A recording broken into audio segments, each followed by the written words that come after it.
नमस्कार, मैं हूं अमित कुमार। स्वराज एक्सप्रेस में आपका स्वागत है और आप देख रहे हैं देश प्रदेश और आपके शहर की नब्ज टटोलने वाला हमारा खास कार्यक्रम बिग डिबेट। मध्य प्रदेश में सत्ता और अफसरशाही के बीच सब कुछ ठीक नहीं चल रहा है। बीजेपी कोर कमेटी की बैठक के ठीक एक दिन पहले शिवराज सरकार के मंत्री महेंद्र सिंह सिसोदिया और बृजेंद्र सिंह यादव ने अफसरशाही पर नाफरमानी का आरोप लगाया। हालांकि सीएम से बातचीत के बाद मामला ठंडा जरूर पड़ गया है, लेकिन बीजेपी की बैठक में बेलगाम अफसरशाही का मुद्दा फिर उठा। एक साल बाद चुनाव होने हैं, ऐसे में सत्ता और नौकरशाही के बीच खींचतान कहीं बड़ा मुद्दा न बन जाए, ये बड़ा सवाल है। इस मुद्दे पर ज्यादा चर्चा के लिए मौजूद हैं बीजेपी के पूर्व विधायक सुकीर्ति जैन, आपका बहुत बहुत स्वागत है। और योगेश यादव जी, कांग्रेस के वरिष्ठ नेता हैं, आपका भी स्वागत है। और रिटायर्ड आईएएस अधिकारी बीके बाथम जी, आपका स्वागत है, स्टूडियो में हमारे साथ मौजूद हैं।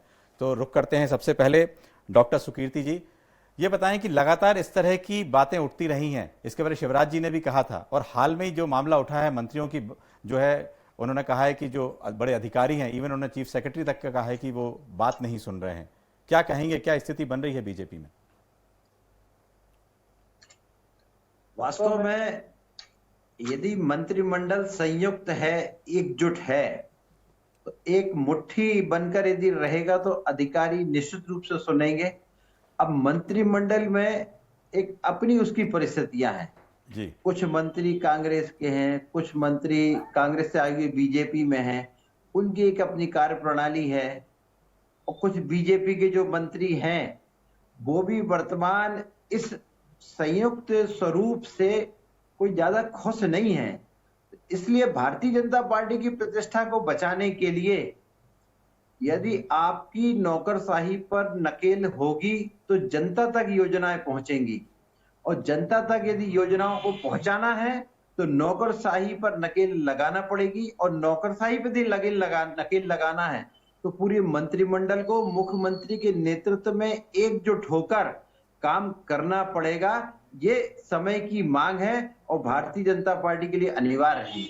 जी, योगेश जी आपसे बात करें, लेकिन मैं बाथम साहब से पूछना चाहूंगा, जिस तरह से सुकीर्ति जैन साहब कह रहे हैं कि एकजुट होना पड़ेगा और अधिकारियों पर नकेल लगानी पड़ेगी, क्या ऐसी स्थिति बनती क्यों है आखिर? देखिए, सुकीर्ति जैन माननीय जनप्रतिनिधि हैं, अनुभवी हैं, वो भी विधायक रहे हैं। जो प्रशासनिक व्यवस्था है, नौकरशाही व्यवस्था, ये कोई हमारे डेमोक्रेसी के लिए बहुत ज़रूरी है, संविधान के व्यवस्था के तहत है। यदि अपन राजतंत्रों को देखें, पहले राजघराने थे, उनकी भी एक नौकरशाही थी। ये नौकरशाही का क्या है कि दृष्टिकोण जो रहता है कि सभी के हितों को ध्यान में रखना होता है, एक पक्ष की ओर नहीं देखना होता है, आगे पीछे की सोचना पड़ता है। यदि हम एक ही विभाग की योजनाओं पर यदि तवज्जो दें तो दूसरे विभाग प्रभावित होंगे। यदि हम समाज कल्याण के विभाग की बात करें तो विकास कार्य दूसरे हैं वो प्रभावित होंगे। इन सब का एक समन्वय स्थापित करना होता है, और वो समन्वय के लिए यह है कि कोऑर्डिनेशन एक बहुत बड़ी चीज़ है। मुख्यमंत्री और मुख्य सचिव उसमें रहते हैं। यदि मुख्य सचिव कोई चीज़ बोल रहे हैं तो निश्चित रूप से, या स्वीकार नहीं कर रहे तो निश्चित रूप से कहीं ना कहीं मुखिया, जो प्रदेश के मुखिया रहते हैं, उनका कोई इशारा रहता है। लेकिन ये यहाँ सोचना चाहिए कि जो भी मंत्री हैं उनको नौकरशाह से सीधी बात करने की ज़रूरत नहीं है। जब उनको पता है कि मुख्य सचिव सीधे मुख्यमंत्री के अधीन काम करते हैं, फिर मुख्य सचिव जो है मंत्रियों के अधीन काम करते हैं, तो एक कोऑर्डिनेशन का एक मामला है। ऐसे चीज़ों को राइटिंग में आप मुख्यमंत्री जी के संज्ञान में लाएं कि ये मेरे विभाग के कार्यक्रम हैं, ये योजनाएं हैं, इन पर ये नस्तियाँ पड़ी हुई हैं, उनका निराकरण नहीं हो रहा है, तो वो सब कारण सहित आपको जानकारी मिल जाएगा। अब ये तो क्या है कि एक पब्लिसिटी करने के लिए और अपनी कमियों को छुपाने के लिए सीधा आरोप लगा दिया, नौकरशाही आ गई, नौकरशाही आ गई। भाई, नौकरशाह जो काम करते हैं वो निष्पक्ष काम करते हैं, वो ना धर्म देखते हैं, ना जात पात देखते हैं, ना क्षेत्र देखते हैं। वो अपने प्रदेश के हित में, समाज के हित में जो उचित होता है वो निर्णय लेते हैं। जी, बाथम साहब ने बिल्कुल एक बात जो कही है कि नौकरशाह जो है निष्पक्ष होकर काम करते हैं। योगेश जी, क्या आप इससे बिल्कुल सहमत हैं, जिस तरह से अभी मामले उठ रहे हैं?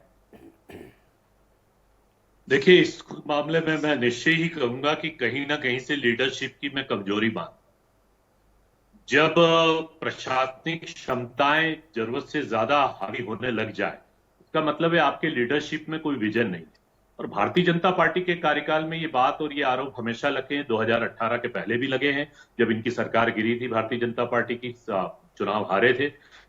और आज भी ये स्थिति है, जस की तस स्थितियां हैं, और स्थिति इस बात को लेकर है कि नौकरशाही ज्यादा हावी है। अब एक मंत्री यदि किसी बात को कह रहा है या उसकी बात को अवज्ञा कही जा रही है, उसके बात को का पालन नहीं किया जा रहा, तो कहीं ना कहीं से तो ये बात है कि ब्यूरोक्रेट ज्यादा हावी है। अच्छा, ब्यूरोक्रेट की परिभाषा जो हमारे अभी माननीय वक्ता स्पष्ट कर रहे थे, तो मेरा मत ये है कि ब्यूरोक्रेट को संवेदनशील होते होते अपनी जो लीडरशिप जिसको नहीं कहेंगे, खुद प्रशासन हो जाता है। भारतीय जनता पार्टी चूंकि राजनीतिक संस्था है, लेकिन जब वो गवर्नमेंट में आ जाती है तो सब खुद गवर्नेंस कहलाती है वो। तो जो गुड गवर्नेंस के लिए ये बहुत जरूरी है कि वो उनका पालन करे, उनकी बातों को तवज्जो दें। अभी भारतीय जनता पार्टी में एक आंतरिक विरोधाभास चल रहा है। वो इस बात का चल रहा है कि आपको मालूम है, महेंद्र सिंह सिसोदिया ज्योतिराज सिंधिया जी के कैंप के व्यक्ति हैं, और कहीं ना कहीं से ये बात हमेशा उठकर आती है कि ये 22 जो जीत कर आए, फिर 24 जीत कर आए, 26 जीते, ये आयातित लोग हैं।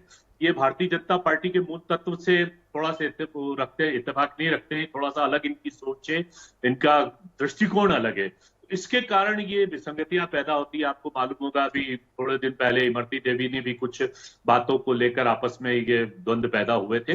तो कहीं ना कहीं से ब्यूरोक्रेसी यहाँ पर आकर टकराती है। और यदि ब्यूरोक्रेसी माननीय मुख्यमंत्री जी के अधीन ही कार्य करे या उन्हीं की बात को सुने और दूसरों को सामूहिकता में यदि वेटेज ना दे, तो इस तरीके की बातें आती हैं। और ये बात बहुत ज्यादा सामने आ रही है कि कुछ ब्यूरोक्रेट्स हैं, जो अधिकारी हैं, वो बिल्कुल नहीं सुनते दूसरे मंत्रियों की या विधायकों की, दूसरे बिल्कुल नहीं सुनते। और मैं इसको प्रजातंत्र का दुर्भाग्य मानता हूँ। लेकिन ये दुर्भाग्य प्रजातंत्र का, इसका कहीं ना कहीं से प्रभाव पड़ता है जनता पर। जनता को फेस करना पड़ता है, जनता की योजनाएं, जनता की कार्रवाई कभी कभी अहम के मुद्दे बन जाते हैं, कभी कभी आत्मसम्मान के। और ये जो दंभ रहता है, ये दंभ कहीं ना कहीं से ले देकर वो जनता जिसको आवश्यकता है उसके हितार्थ पर कुठाराघात होता है, उसको लाभ नहीं मिल पाता उसकी योजनाओं पर। आपकी बात आई है, लेकिन एक जो आपने एक मुद्दा उठाया है कि इस समय शिवराज सरकार में जो दूसरे मंत्री हैं, जो सिंधिया गुट के हैं, उसको लेके आपने एक बात कही, लेकिन जो पूर्व विधानसभा अध्यक्ष शीतरक्षण जी, उनको भी कम से कम अपने क्षेत्र में बिजली जो विभाग के नेताओं, जो अधिकारी हैं और बाकी नेताओं के साथ वहां प्रदर्शन करना पड़ा था। तो ये कहा जाए कि एक प्रकार से चाहे सिंधिया गुट के लोग हों या सिंधिया गुट के लोग नहीं हैं, उनको भी इस तरह का सामना करना पड़ रहा है नौकरशाही का। नहीं, देखिए अभी बहुत सारे सुकीर्ति, ये सवाल जो है सुकीर्ति जी से है। सुकीर्ति जी, क्या है भाई साहब कि जब एक से अधिक पावर सेंटर होते हैं जी, आज मान है कि मुख्यमंत्री जी इस मंत्रिमंडल के नेता हैं, मुखिया हैं, लेकिन वास्तविकता में ज्योतिरादित्य सिंधिया के गुट के मंत्रियों के आने के बाद मध्य प्रदेश मंत्रिमंडल में 2 पावर सेंटर हो गए। ऐसा मंत्रियों से चर्चा करने के दौरान भी बात समझ में आती है कि मंत्रियों की शिकायत है कि भाई मुख्यमंत्री जी अपनी तरफ से समन्वय करने की कोशिश पूरी करते हैं, लेकिन जो आयतित मंत्री हैं, आयतित शब्द उपयोग कर रहा हूं जी, आयतित शब्द उपयोग इसलिए कर रहा हूं कि वो भी कई ऐसे मामलों में मुख्यमंत्री जी से पूछने के अलावा भी अपने नेता से भी पूछते हैं। इसमें तो जनता का नुकसान हो रहा है और पार्टी के साथ में सरकार को भी नुकसान उठाना पड़ रहा है। तो मेरा, जो मैंने अभी पहले कहा, कसाव बहुत जरूरी है।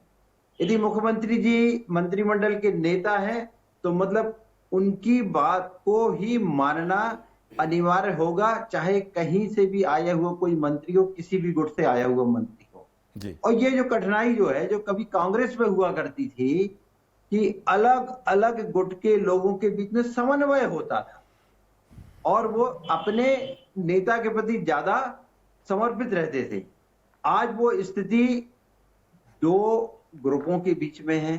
भारतीय जनता पार्टी का लेवल है, झंडा है, लेकिन उसके बावजूद भी जो आयतित मंत्री हैं वो मुख्यमंत्री शिवराज सिंह चौहान जी को अपने नेता के रूप में स्वीकार ही नहीं कर पा रहे। बड़े साफगोई से माना कि किसी समझौते की तरह तहत मंत्री बन गए होंगे। बड़े साफ शब्दों में कह रहा हूं कि मेरी प्रथम प्राथमिकता तो जनता के प्रति है। यदि जनता को सरकार की योजनाओं का लाभ मिलेगा तो हम सबकी बल्ले बल्ले है, और यदि जनता को लाभ नहीं मिलेगा तो निश्चित रूप से जनता तो अपने मतों का उपयोग स्वतंत्र रूप से ही करती है।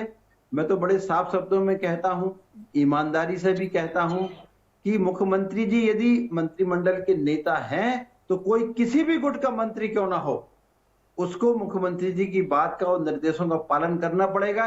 फिर वो अपनी सारी कठिनाई बताए, बिल्कुल अपनी सारी कठिनाई बताए कि ये मंत्री, ये विभागीय अधिकारी मेरी नहीं सुनते हैं, कि मेरी योजनाओं क्रियान्वयन नहीं करते हैं, ये परेशानी है। तो मुख्यमंत्री जी के सामने जाना तो पड़ेगा। अब जाएंगे नहीं तो अधिकारी जानते हैं कि साहब ये तो एक दूसरे गुट का है, ये तो मुख्यमंत्री के पास जाना भी नहीं चाहते हैं, इसलिए वो उनकी बात को नकार देते हैं और जनता सफर कर रही जी, है। बड़ी आपने साफगोई से बात कही है, बहुत साफ और सीधे शब्दों में आपने इन बातों को कहा है बाथम साहब। लेकिन जिस तरह के आरोप अभी लग रहे हैं, पहले इतने ज्यादा आरोप सुनने में नहीं आते थे, अभी पिछले कुछ महीनों से देखा जाए तो लगातार ब्यूरोक्रेसी पे आरोप लग रहे हैं, तो लगता है कि इससे जनता में भी बहुत गलत मैसेज जाता है।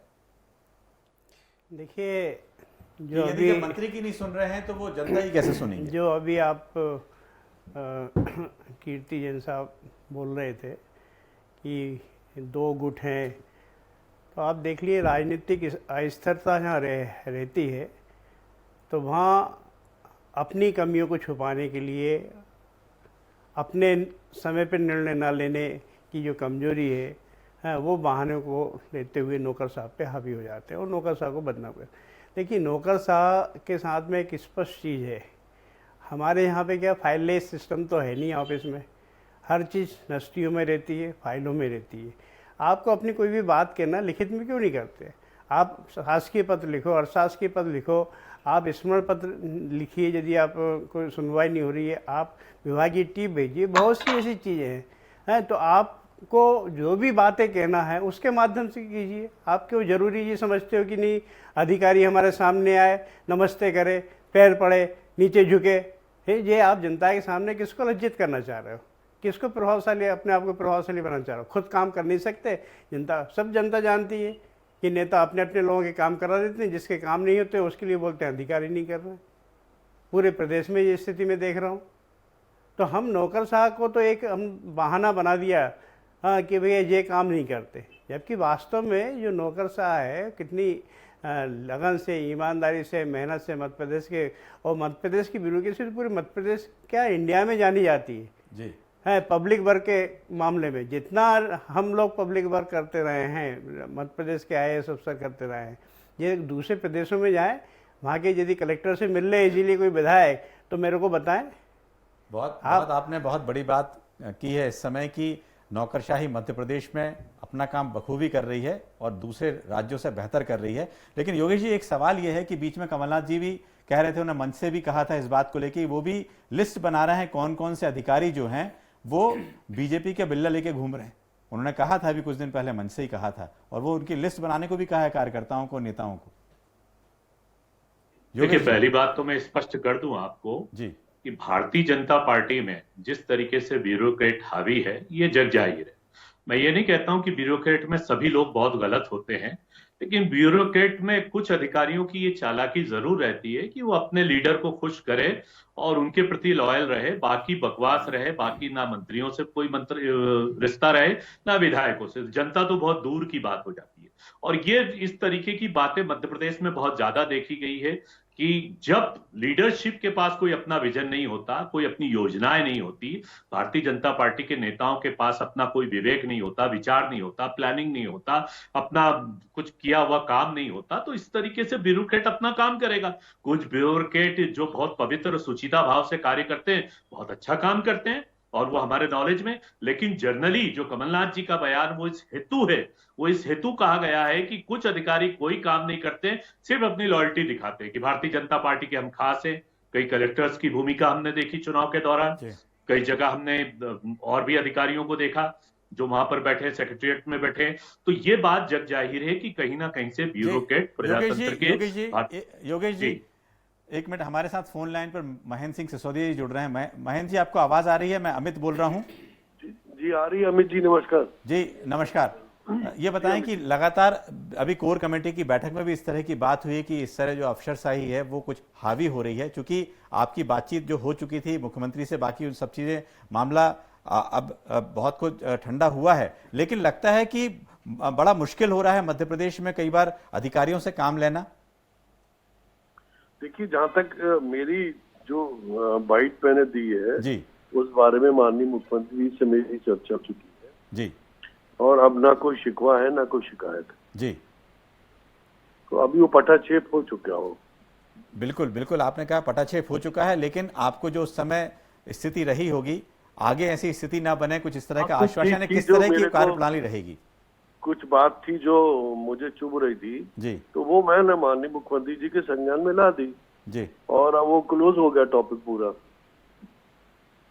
जी, आप बड़े बेबाकी से अपनी बात रखते हैं, और अभी जो बात चर्चा भी हो रही थी उसमें लग रहा था कि शायद आप महाराज जो ज्योतिरादित्य सिंधिया उनके काफी खास रहे हैं और हैं अभी भी, तो ये लगता है कि क्या उसके कारण कभी आपको कभी नुकसान हो रहा है पार्टी में, जिस तरह से अभी चर्चा में बात आ रही थी? ये समझा नहीं मैं आपके प्रश्न ये को। है कि कई बार जैसे आप ज्योतिरादित्य सिंधिया जो बड़े नेता हैं को, तो कहीं गुटों की समस्या तो ऐसी नहीं है कि आपको लग रहा है कि खेमेबाजी हो रही नहीं है? नहीं नहीं नहीं नहीं नहीं नहीं नहीं नहीं भारतीय जनता पार्टी में अब कोई गुट नहीं बचा। जी सिर्फ एक ही गुट बचा है, भारतीय जनता पार्टी। अब कोई गुट वुट नहीं है, जी सब एक है, सब पार्टी के लिए काम कर रहे हैं और कोई भी वक्तव्य के पीछे मेरी कोई मंशा नहीं रही, जी ना कोई पॉलिटिकल उसका कोई हिडन एजेंडा रहा। जी, वो तो मन में जो बात आई सो मैंने कह दी। बिल्कुल, आपने बेबाकी से अपनी बात रखी थी, जो आपके काम नहीं हुए थे, आपने चाहे वो कलेक्टर से कही थी या उस बात आपने ज्योतिरादित्य सिंधिया तक पहुंचाई थी, वो सब बिल्कुल मीडिया के सामने आई थी और आपने बेबाकी से मैंने रखी किसी थी। के सामने नहीं पहुंचाई, मैंने तो जो भी बात थी वो मीडिया में मैंने बता दी और जी। माननीय सीएम साहब को भी बता दी। जी, बहुत बहुत धन्यवाद आपका, आपने इस चर्चा में शामिल हुए, धन्यवाद। जी, योगी जी, आप कुछ बात कह रहे थे, उन्होंने जिस तरह से बात कही है कि अब शायद मामला जो है ठंडा हो गया है और उनकी मुख्यमंत्री से बात भी हो गई थी, लेकिन ये बात जो है हर बार इस तरह से उठती है। आप चाहे एक दो महीने फिर कहेंगे, और एक बात आपको कहें कि एक बार मुख्यमंत्री शिवराज सिंह चौहान ने भी कहा था कि भाई मंत्रालय में देख के लगता है कि रंगीन सपने दिखाते हैं, मैदान में जाके कुछ अलग नजारा होता है। बाथम साहब, इस पे कुछ आप कहेंगे क्या? देखिए, मैं अपनी ये बात योगेश यादव बोल रहा हूँ। जी जी योगी जी, आप बात पूरी कर लीजिए। हाँ, देखिए, मैं आपसे पूछना चाहता हूँ, मैंने महेंद्र भाई को व्यक्तिगत रूप से मैं परिचित हूँ, कांग्रेस के ही अच्छे लीडर रहे हैं, जी उनके क्षेत्र को भी मैंने देखा। महेंद्र भाई ने जो कहा है वो एनर्जेटिक है और कहीं ना कहीं से उन्होंने इस बात की विवशता को महसूस किया, इसलिए उनके शब्द हुए जी। हैं। अब जब शब्द एक बार प्रस्फुटित हो चुके हैं, उसके बाद तो फिर चूंकि अब सरकार चलाना है तो पॉलिश तो किया जाना ही पड़ता है, जी। समझौता और सामंजस्य स्थापित करना पड़ता है, लेकिन कहीं ना कहीं से राख के ढेर के अंदर एक चिंगारी तो पनप ही रही है और भभक रही है, और उसका मूल कारण है, आप देखिए ना विभागों के क्या हालात हो रहे, विद्युत विभाग के क्या हालत है, कृषि विभाग के हालात देखिए, कृषि मंत्री जी को देखिए, क्या प्याज के भाव या लहसुन के जो ग्रामीण क्षेत्र का किसान जो जाकर तालाबों में फेंक रहा है, ये दिख नहीं रहा है क्या? ब्यूरोक्रेट को कुछ नजर नहीं आ रहा है या मुख्यमंत्री जी के संज्ञान में नहीं है? तो कहीं ना कहीं से जो सरकार चलाना चाहिए, गुड गवर्नेंस जिसको कहते हैं, वो सरकार नहीं चल रही है। और महेंद्र भाई की जो तकलीफ थी, जो वेदना थी, बाद में भले ही उन्होंने एक राजनीतिक बयान दे दिया, लेकिन उसमें सच्चाई छुपी हुई थी। ब्यूरोक्रेट यदि उनकी नहीं सुन रहा है और यदि मुख्यमंत्री जी की ही बात को माना जा रहा है, तो कहीं ना कहीं से ये विसंगति है, प्रजातंत्र की विसंगति है। और मैं पुनः दोहरा रहा हूं, इसमें सबसे ज्यादा खामियाजा जनता को भुगतना पड़ता है, जनता की योजनाओं को भुगतना पड़ता है, और ये तो है में। और हमारे अभी पूर्व ब्यूरोक्रेट यहाँ पर बैठे हुए हैं, बहुत अच्छे अच्छे मैंने ब्यूरोक्रेसी में देखे, मैं भी शासन में रहा एक जमाने में, तो मुझे मालूम है कि बहुत अच्छा कार्य करने वाले भी रहते हैं, जिसमें अहम नहीं होता, निर्मलता रहती है, सहजता रहती है, सरलता रहती है। लेकिन ये बात भी जरूरी है कि कई मंत्रियों की परवाह नहीं करते, विधायकों की परवाह नहीं करते। अभी आप साहब कह रहे थे कि विधायकों से कलेक्टर मिलना पसंद नहीं करते, तो ये तो बहुत गलत बात मैं मानता हूं। क्यों नहीं मिलेंगे कलेक्टर?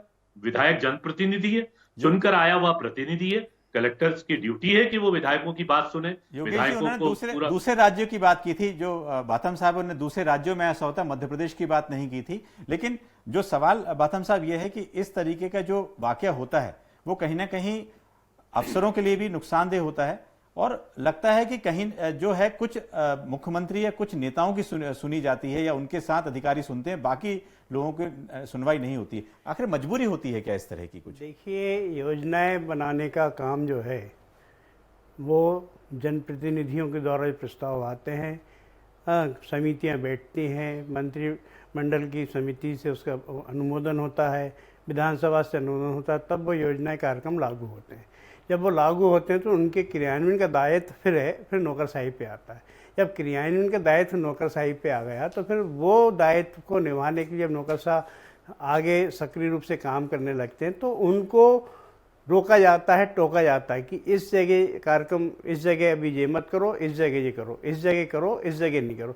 इस तरह की रोका टोकी राजनीतिक ग्रामीण क्षेत्रों में और जिलों में देखने को मिलती है कि वो प्रभावशाली नेता चाहता है कि सब कुछ हमारे क्षेत्र में हो जाए। तो आप देख लीजिए विकास मध्य प्रदेश में कहीं तो बहुत अच्छी सड़कें बन गई हैं, बहुत अच्छा काम हो गया है, कहीं पे कुछ भी काम नहीं हुआ। ये कहीं ना कहीं एक चीज़ है, जो योजनाएं रहती हैं उनका केंद्रीकरण करने का, और जो प्रभावशाली नेता हैं वो कर लेते हैं। और जो बाथम साहब आपने बिल्कुल सही कहा है कि जिस तरह से यदि अधिकारी चाहे या नौकरशाही को जिस तरह से आदेश मिलते हैं उस हिसाब से काम होता है। और चूंकि अब चुनाव में 1 साल बचे हैं, इस तरह की बातें लगातार आती रहेंगी। और जो इस तरह के, जैसे जो सुकीर्ति जैन साहब ने भी इस बात को कहा कि 2 गुट जो हैं, गुट एक ही रहेगा तो नौकरशाही पर लगाम भी लगाई जा सकती है। आज के कार्यक्रम में शिरकत करने के लिए आप सभी का बहुत बहुत शुक्रिया। कल फिर हाजिर होंगे नए मुद्दे के साथ बिग डिबेट में। नमस्कार।